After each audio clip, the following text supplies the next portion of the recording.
next test will debut a hot stage separation system and a new electronic thrust vector control, or TVC system, for Super Heavy Raptor engines, in addition to reinforcements to the pad foundation and a water-cooled steel flame deflector, among many other enhancements. Building bases or even cities on Mars will require huge amounts of cargo and eventually crew. So we're designing Starship from the beginning to carry hundreds of tons of cargo into space and be able to refuel in orbit.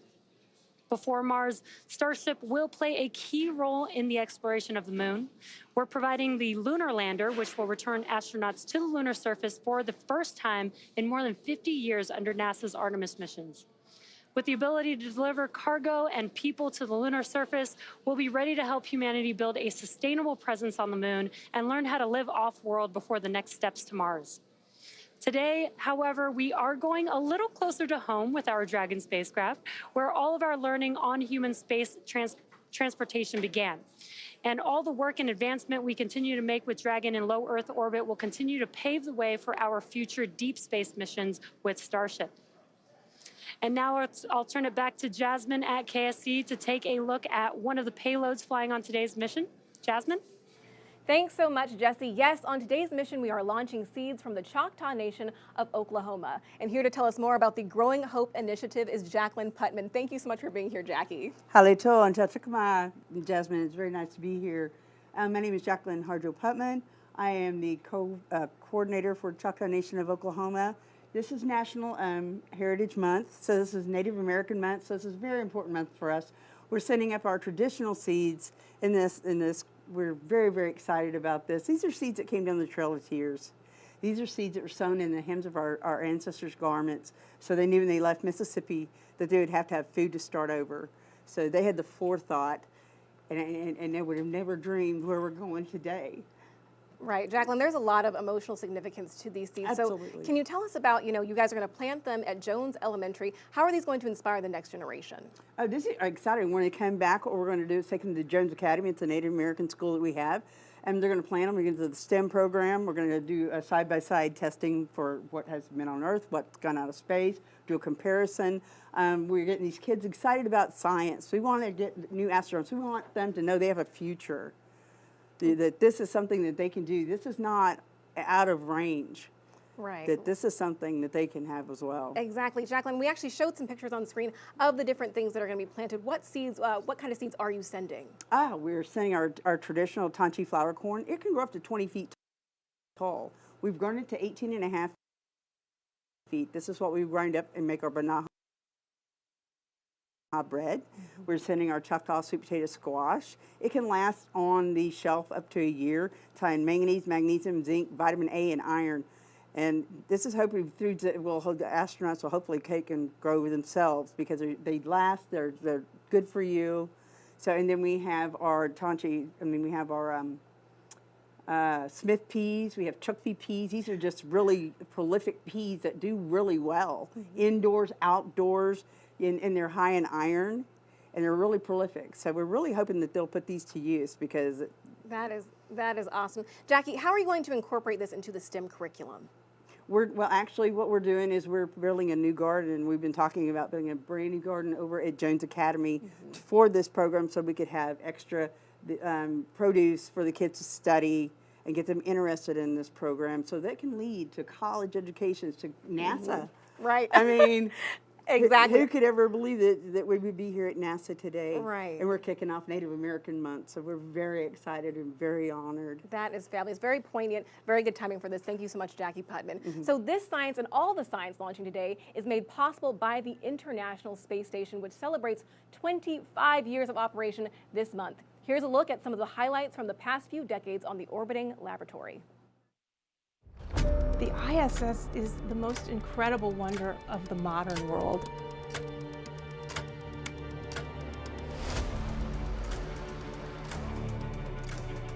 Christina Cook, the first one through the hatch. We're pushing boundaries. We're doing things that nobody else was doing.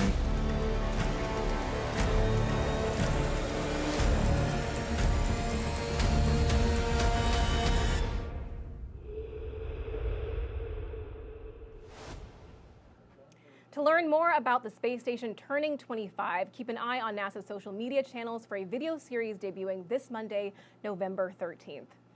The space station truly is a wonder. It is the third brightest object in the sky, and measuring about the size of a professional football field, it can be seen with just the naked eye. As it orbits the Earth at over 17,000 miles per hour, NASA is making it easier than ever for you to spot the station. Scan the QR code on your screen now to download the all-new Spot the Station app on your mobile device, available on both iOS and Android. The app alerts you when the station is passing over your hometown and even lets you track its location in real time. Right now, there are 7 people living and working on the space station, making up the Expedition 70 crew. This expedition began on September 27th, and the team represents several international agencies: NASA, ESA, JAXA, and Roscosmos. During their long-duration stay in low Earth orbit, they will research heart health, cancer treatments, space manufacturing techniques, and more to benefit life on and off the planet. CRS-29 is expected to dock to the space station this Saturday. That's November 11th at 5:20 a.m. And NASA astronauts Jasmine Montbelly and Laurel O'Hara will be monitoring the operation to ensure all this cargo is delivered safely.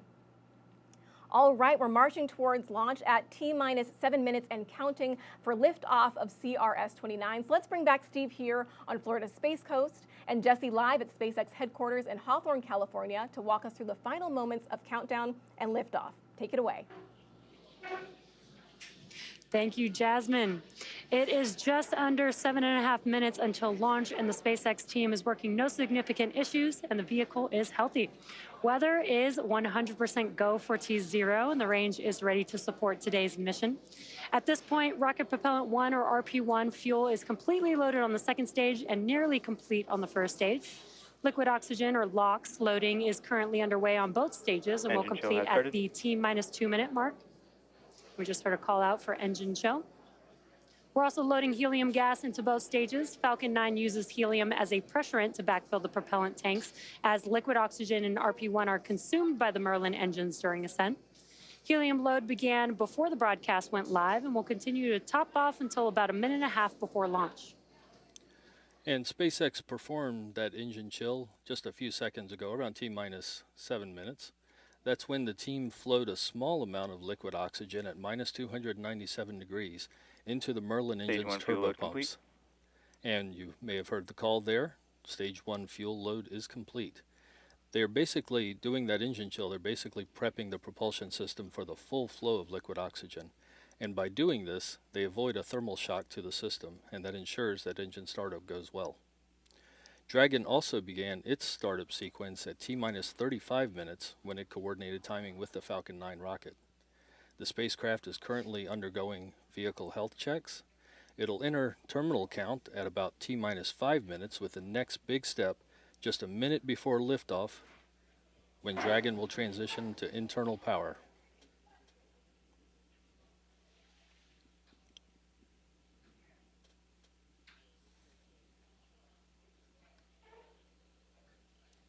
And you can see on your screen there are clamp arms beneath the Dragon vehicle. Once those begin to open up, that'll be coming up here shortly in just about under a minute now. Those clamp arms will open up, and that'll allow the transporter erector, which is that large trusted structure that you see on your screen next to the vehicle, that will begin to retract away from the vehicle. The transporter erector, or the TE, is used for vehicle rollout and to route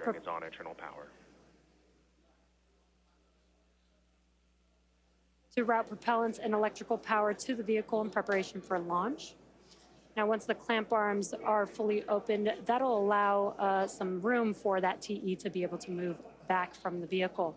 In these last few minutes before T0, Falcon 9 is performing final health checks on its primary communications, avionics, and propulsion systems in preparation for flight.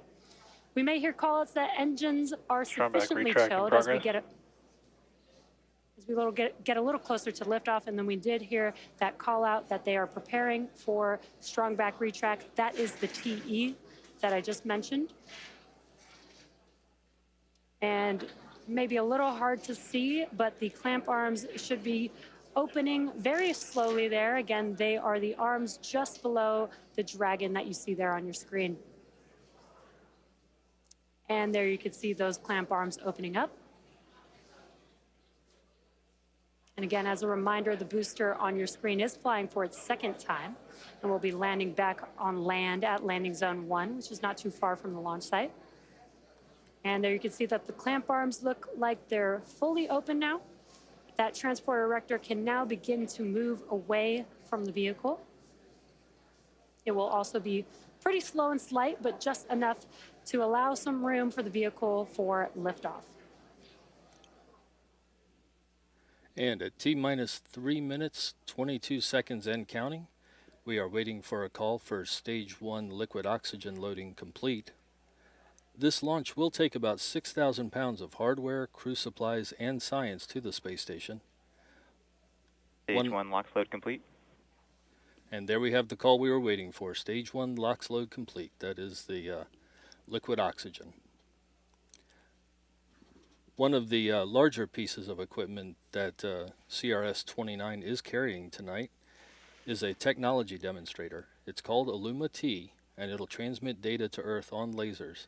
Those lasers can hold a lot more data than previous communications equipment, and this trial will show how that rush of data can help researchers learn a lot more about their work on the station.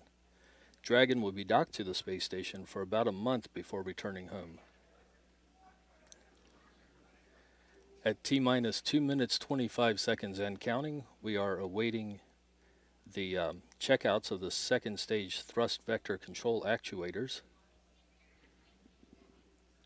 And this is often referred to as an engine wiggle test. This is when SpaceX moves the thrust nozzle on the second stage slightly to make sure the guidance software and hardware is ready for flight. SpaceX does the exact same test on the first stage engines just seconds before ignition. Stage 2 LOX load complete. And great call out there. Stage 2 LOX load is complete, which means that propellant loading is now complete on both stages of the Falcon 9. Dragon is also performing its final health checks to make sure that all the vehicle's primary systems are ready for its rendezvous with the International Space Station. You may have noticed that there's some white clouds around the vehicle there on your screen. Those clouds are normal. That is the chilled gas above the tank liquid surface for the liquid oxygen that we vent out overboard to maintain pressure in the tank as needed. And once that cold gas comes into contact with that warmer air, it creates those white clouds that you see there. And we are at T-minus 1 minute 5 seconds and counting. Soon the Falcon 9 computers will enter startup mode. Falcon 9 is in startup. And there we have the call from the launch director. Falcon 9 computers have entered startup mode, and the Dragon spacecraft is on internal power. Both stages are now pressurizing for launch. And LD, go for launch. And there we have the on-time call of the SpaceX launch director verifying we are go for launch this evening. Liftoff scheduled for 8:28 p.m. Eastern Time and 14 seconds. At launch, the International Space Station will be flying 259 miles over the Arabian Sea near the coast of Oman. We are 15 seconds to launch and counting. 15 seconds and counting.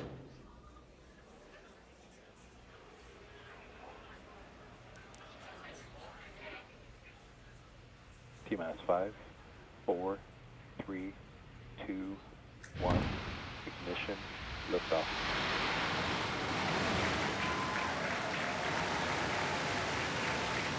And liftoff of CRS-29 carrying cargo, research, Pulse pitching downrange.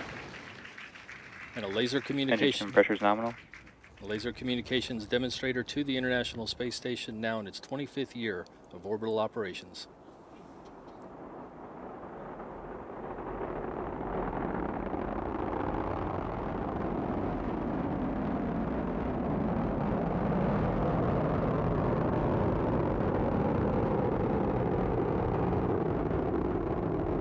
Nominal power and telemetry. At T plus 40 seconds, Falcon 9 has successfully lifted off from historic Launch Complex 39A in Florida. We are now coming up on max Q in just about 15 seconds or so. That is Falcon the point 9 of is maximum supersonic. aerodynamic. That's the point of maximum aerodynamic pressure that the vehicle will go through during its flight.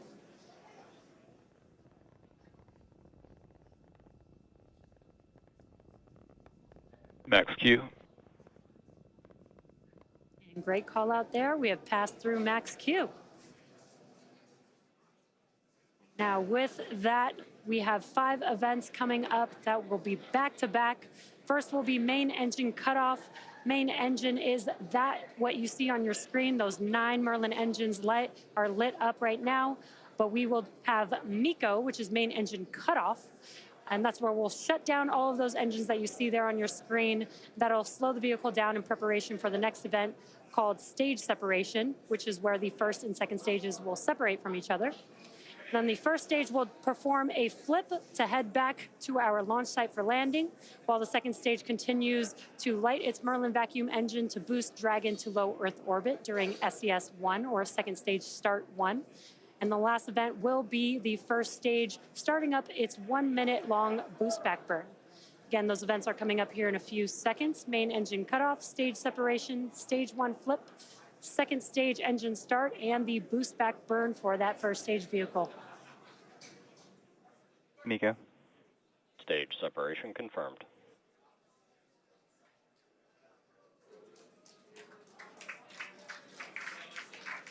Stage 1, boost back startup.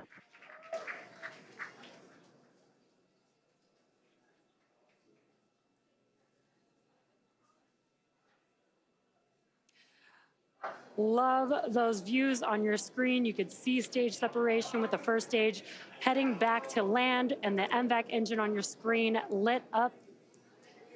And on your left-hand side there on your screen, you can see the first stage in its boost back burn. Some really awesome views there. On your right-hand screen is a view from the second stage looking at the MVAC engine.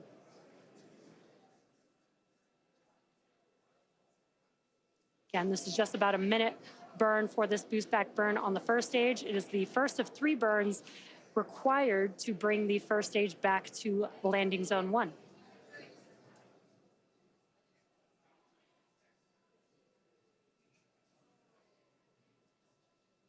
Stage 1, boost back shutdown.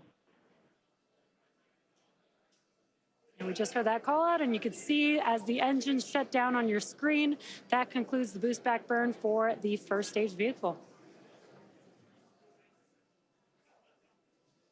If you're just tuning in, you're watching a live webcast for the 29th commercial resupply mission to the International Space Station for NASA. This is SpaceX's 81st mission for 2023 and the 6th and final Dragon flight to the International Space Station this year. We lifted off from Kennedy Space Center's Launch Complex 39A just about 4 minutes ago. And as a reminder, today's mission marks the 2nd flight for this Falcon 9 booster, which previously supported the Crew 7 launch earlier this year in August. This is also the first return to launch site for a cargo mission, which helps improve refurbishment and relight times for Falcon 9.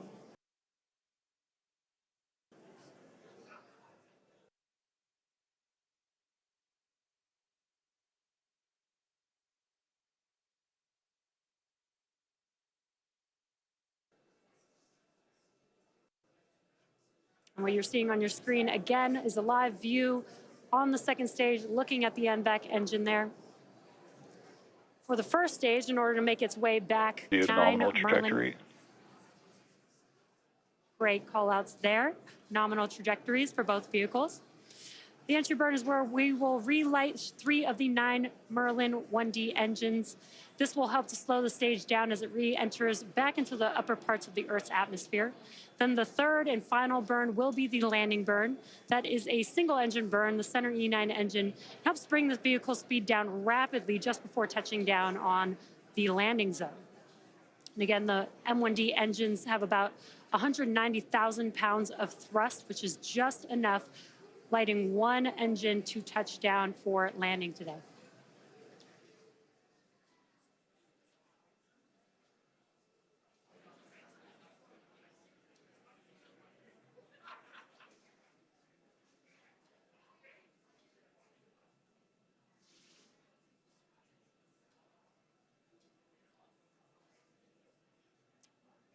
We are just about 15 seconds or so away from that entry burn beginning on the first stage vehicle.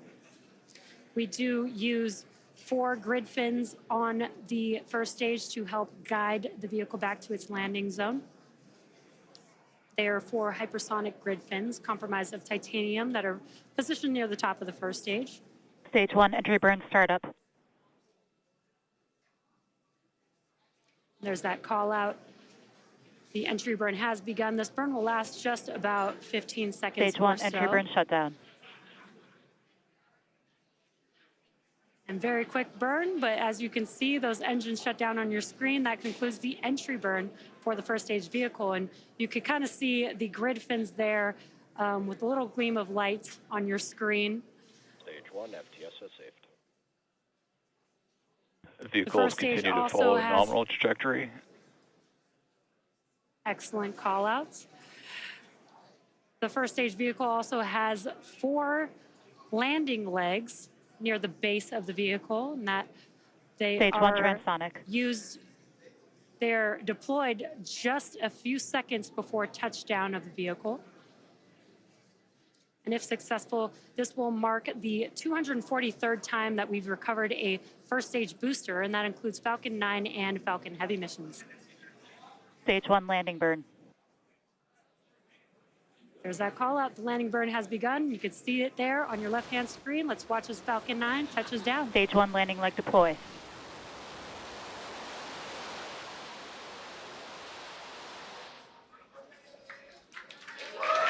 Stage 1 landing confirmed. And an awesome sight to see. As you can see, the Falcon 9 first stage that supported today's mission landed for its 2nd time and has previously supported the Crew 7 mission in August earlier this year. This marks the 238th successful landing for an orbital class rocket. Now, next up in a few seconds, just about 20 seconds or so, will be the shutdown of the MVAC engine that you see ignited there on your screen. That event is called SECO, or Second Engine Cutoff, and that'll be the first shutdown of this MVAC engine.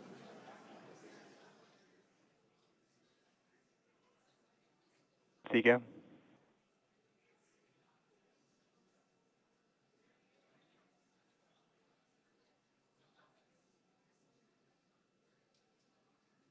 Nominal orbit insertion. Great news. We have just had SECO and heard a confirmation of good nominal insertion. At T plus 9 minutes into the mission, we are coming up on the last major task for Stage 2, commanding separation of Dragon, which is a couple minutes from now. We expect to have a live video of Dragon separation from the trunk looking back at Stage 2. CRS-29 will be joining the Crew 7 vehicle currently on orbit.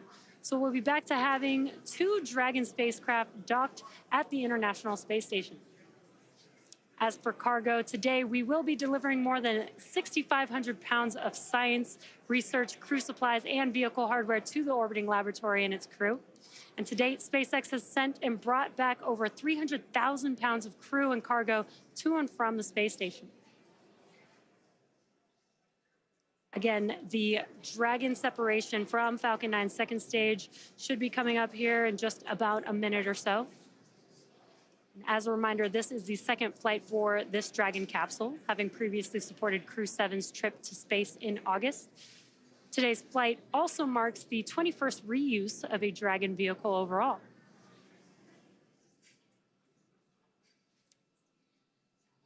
Dragon has 16 Draco thrusters, each with the capability to deliver 90 pounds of force. There are 4 pairs of these 3 thrusters spaced evenly around the capsule, and that helps control and guide the vehicle, as well as 4 forward bulkhead thrusters underneath the nose cone. Now, today, the vehicle does not have super Draco thrusters, seats, or life support systems, as it's not carrying crew, and this saves on weight in space and also allows for a faster refurbishment time.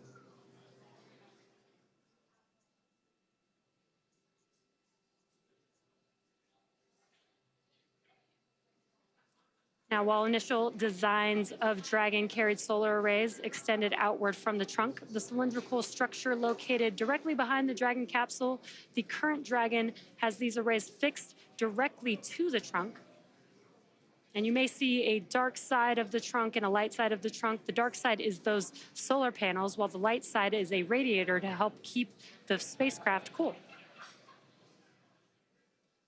Once the Dragon capsule reaches the International Space Station, it will be able to autonomously dock using its navigation sensors, centerline camera, and light detection and ranging or LiDAR equipment. The Dragon capsule is connected to the trunk beneath it via the trunk claw and connects thermal control, power, and avionics system components between the trunk and the capsule. And another fun fact, once on station, Dragon can serve as an extra module for science payloads lacking room on the space station, which we refer to as Extend the Lab. Dragon separation confirmed. And there you can see on your screen, the Dragon spacecraft has separated from the Falcon 9 second stage.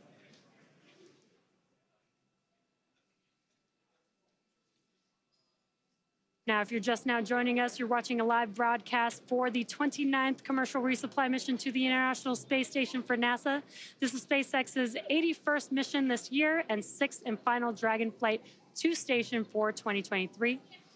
We lifted off just about 12.5 minutes ago from NASA Kennedy Space Center Launch Complex 39A in Florida. And coming up in just a few moments will be the nose cone opening for the Dragon capsule.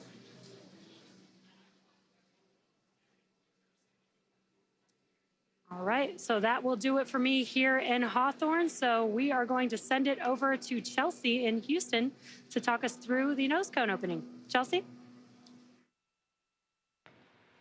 Thank you, Jesse, and welcome back to the International Space Station's Flight Control Room. I'm here with continued live coverage here in Mission Control Houston. We got a view of launch up on the monitors here in the room, and just like you saw at home, the Cargo Dragon spacecraft is making its way to the space station as we speak. As Jesse explained, the spacecraft has already gone through a number of milestones. It separated from the second stage of the Falcon 9 rocket and performed a number of automatic checkouts, doing small firings of the Draco thrusters. The next major milestone that we'll be looking out for here in Mission Control is nose cone deploy. We already got confirmation that these latches, the things that are attaching the Dragon nose cone, are starting to come off. This is a process that's going to take a couple of minutes, and then that nose cone will begin to pop off. So let's talk a little bit about why we want this nose cone deployed. The nose cone protects the docking hardware that is needed to attach the Cargo Dragon spacecraft to the space station for its 1-month stay, so nose cone deploy is a critical step in our timeline today. The nose cone also unveils 4 forward bulkhead thrusters, which Dragon will use for its major burn maneuvers to catch up with the space station. There will be a checkout of these engines just minutes after nose cone deploy, and the nose cone also protects Cargo Dragon's navigational sensors during ascent. These rendezvous and tracking elements help the spacecraft understand where it is and where it needs to go to reach the space station.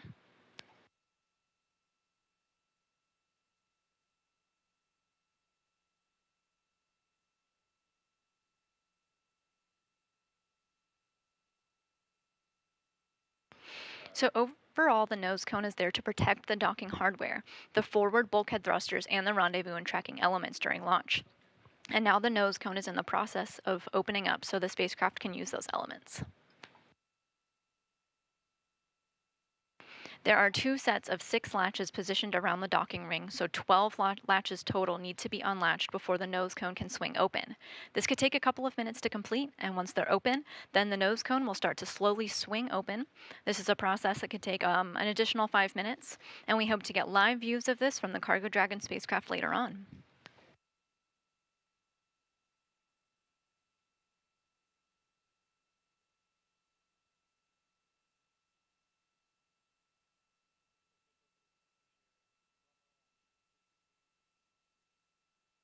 This mission is all about cargo. It's astronaut food, it's science experiments, it's hardware, all being delivered to the crew's doorstep in space.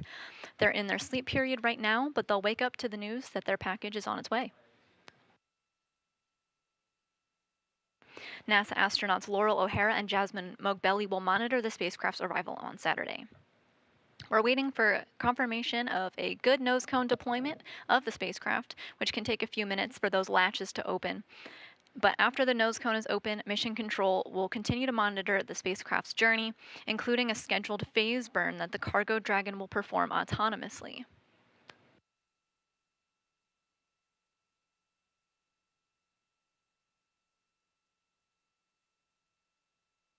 That burn is expected to begin just a short while from now, with the engines firing for close to 12 minutes in duration. Going into Friday, the spacecraft will perform an additional 5 burns, all with the goal of fine-tuning Cargo Dragon's path to the International Space Station.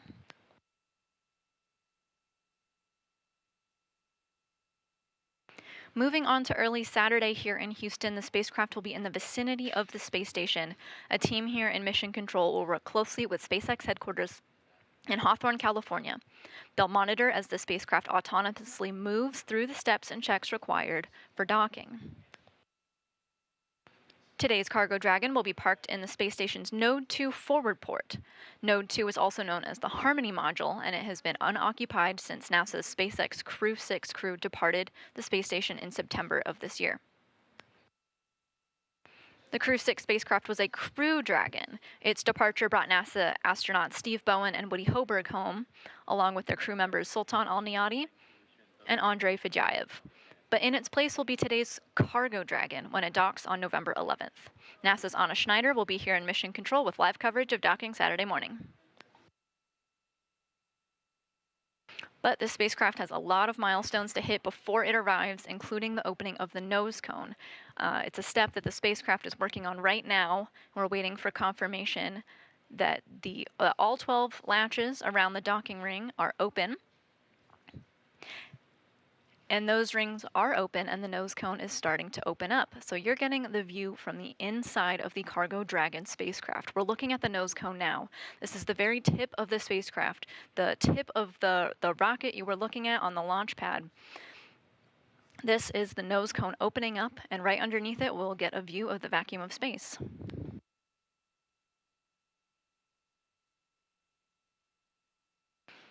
This nose cone will stay in this open position until the very end of its mission, closing once again just before the spacecraft re-enters Earth's atmosphere to provide some additional protection to that same hardware. This Cargo Dragon spacecraft is expected to return next month, undocking from the space station's Harmony module in early December, bringing back science experiments and other supplies back to Earth.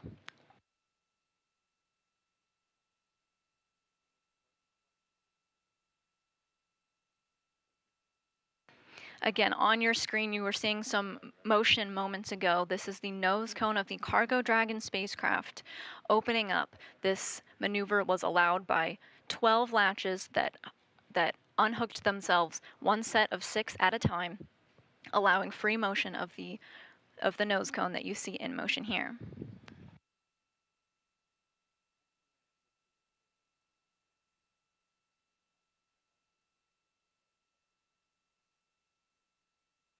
This nose cone deployment started just almost 7 minutes ago, and now the nose cone is opening and we're looking at the vacuum of space from the point of view of the Cargo Dragon spacecraft. Just because it's no longer on your screen does not mean it's fully open. It has a couple of degrees more to go before we get confirmation of good nose cone deploy.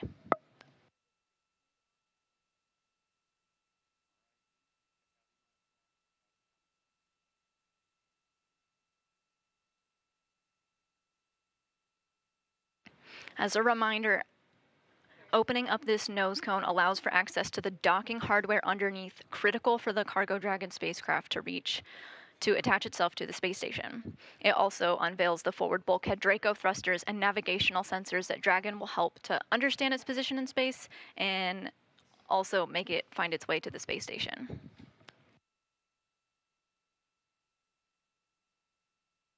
We've temporarily lost our live views, but so you're looking at a live view of Mission Control Houston as we continue to monitor the nose cone deployment. And just like that, we just got confirmation that nose cone deployment is complete.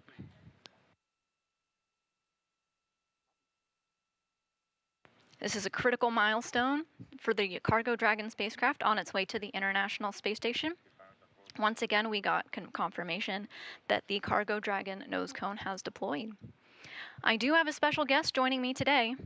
Joining me on the phone is Christy Depletion, Deputy Manager of the International Space Station Integration Office. Christy, are you with us? I'm here. Thanks, Chelsea. Christy, awesome launch today. I want to ask you a couple of questions about Dragon. So when it arrives, the crew schedule gets increasingly busy with science and research. Can you tell us some of the important work that they'll be doing? Sure. That was a beautiful launch. Oh my gosh. And the booster landing was amazing. So the crew is very busy when it arrives. They're actually very busy even preparing for Dragon before it docks. The crew talks with payload developers to prepare for experiments they'll be doing. They also have a conference with our inventory and stowage officer to discuss the cargo being delivered and any changes to how they'll execute the unpacking and packing plan during the 30-day mission. The crew then does prepare for docking and ingress, and once Dragon is docked, the crew will perform their leak checks before they open the hatch. But yes, once Dragon arrives and the hatch is open, the crew gets right into work and we'll begin working on some of the experiments that were launched. One of these that I find interesting is from the European Space Agency called cerebral aging. It's a study of the effect of spaceflight and durability in space on cerebral organoids. An organoid is an artificially grown mass of cells or tissue that resembles an organ, so in this case, the brain.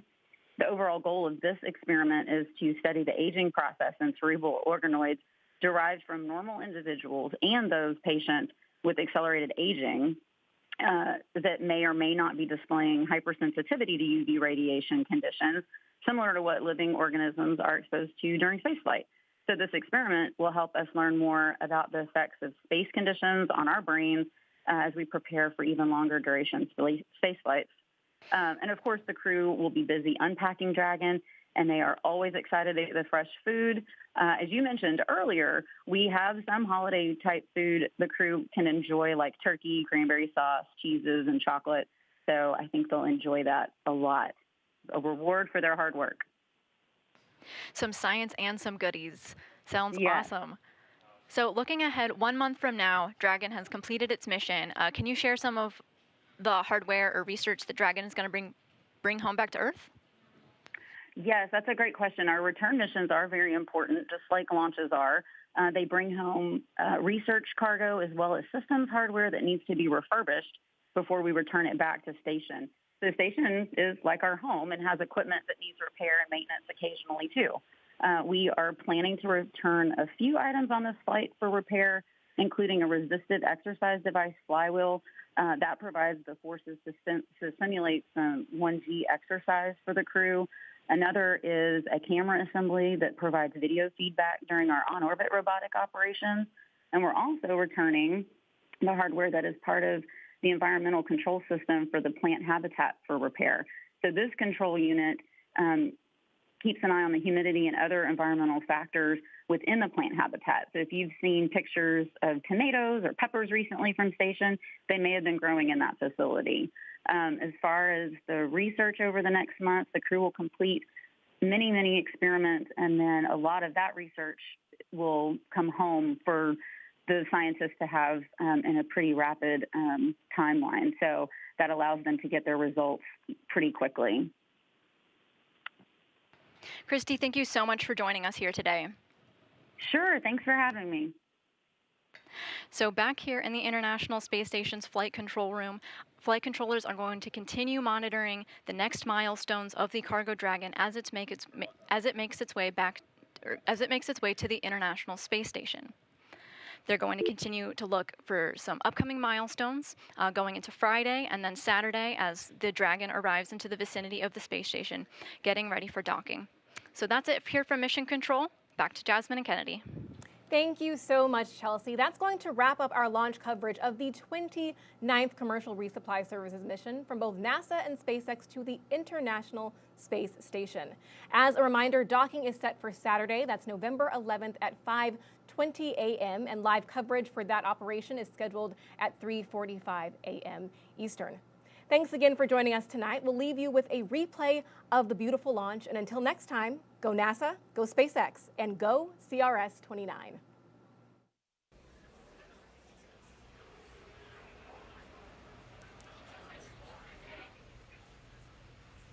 5, 4, 3, 2, 1. Ignition. Liftoff.